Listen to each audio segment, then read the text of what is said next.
Hi, it's Mark Murphy, and I am with Robert Riesmeyer. Robert is with Traveling Aware, which is something we all need to be paying attention to in light of the events that just happened recently in Orlando. Robert, tell us a little bit about your company and what you do from a travel security standpoint. Thank you, Mark. Well, what we have done is actually going from the travel agent side and then moving over into the security side and actually teaching our clients how to travel safely, how to travel with a purpose, how just to maintain themselves and not be a victim when things happen. Got it. And what are some of the folks you've assembled within this company to do this training and to create the situational awareness? Well, on my team, on my partners, I have a 30-year master gun that in the Marine Corps, spent time with NSA and JSOC and SEALs, and we've got couple other SEALs that we work with. Got it. Former SEALs, and then also Department of State, DSS.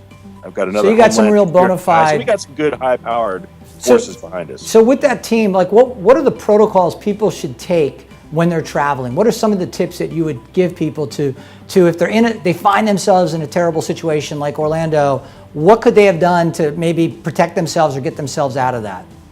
The main thing that we teach people is to be aware. I mean, that's kind of where we came with our name, but people need to be aware of their situation, what's going on around them. When you walk into a place, what are your exits? What is your plan if something were to go south or to go wrong?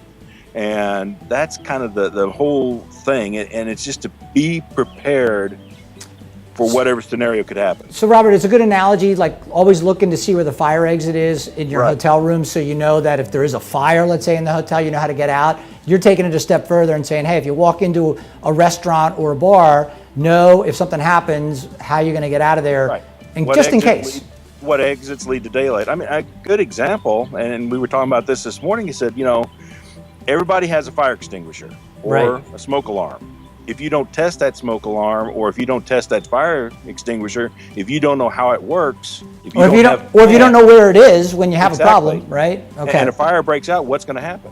Got it. Now, you came from the travel agency side, you built a travel agency, you went into the security. What could travel agents do to protect their clients when they travel? What are some of the suggestions you give them to explain to their customers? Well, make sure that they're aware of where they're headed. I mean, there's a lot of good resources out there from the Department of State, from the British Embassy. There's just all kinds of good information as to travel alerts, travel warnings, whatever it may be. What are the customs? What's happening in that city? Are there any festivals going on? Are there any other things that might create an undue problem? Would you avoid some of these larger gatherings at this point in time in some of these places?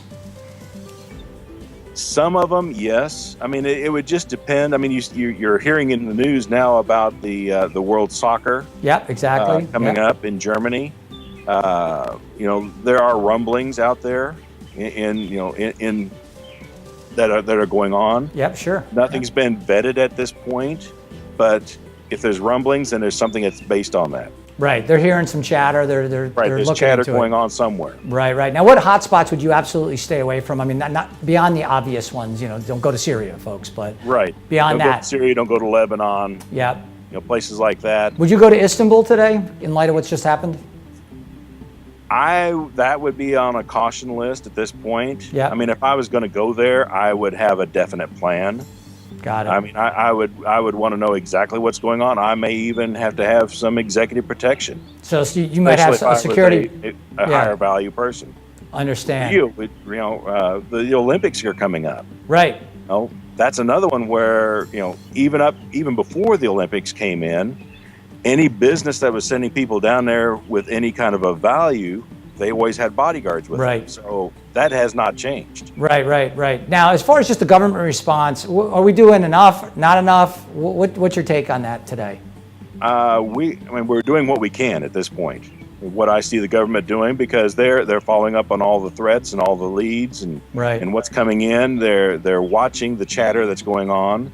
Can we always do more? Can we do more intelligence gathering? Of course. Got it. It's just a matter of how much money do we want to throw at it. Yeah, exactly. So, Robert, thank you for your insights here. And one final thing to note, I did have a conversation with Dan Durazo at Allianz Global Assist. Because of the designation of terrorism for Orlando, for any of you who had plans to travel to Orlando, Robert, you'd agree, tell them to go, right? I would say go ahead and go. Go and travel. This is a one-shot incident, and chances of anything else happening are nil. Right. So you can go, folks, and I think you can feel really comfortable going. But if you had insurance, and in this case with Allianz, because that's who I spoke to, Global Assist, because it's classified as terrorism, and you have travel plans within 30 days of the incident that just took place, then you can actually cancel and get your money back, but you have to check your policy to make sure you have the right policy for that. And I'd always recommend folks have travel insurance. Robert, thank you for some great insights. Keep those folks safe. And folks, just travel, man, because at the end of the day, let's not let the terrorists win. I'm Mark Murphy. Thanks for watching. Robert, thank you for joining me today.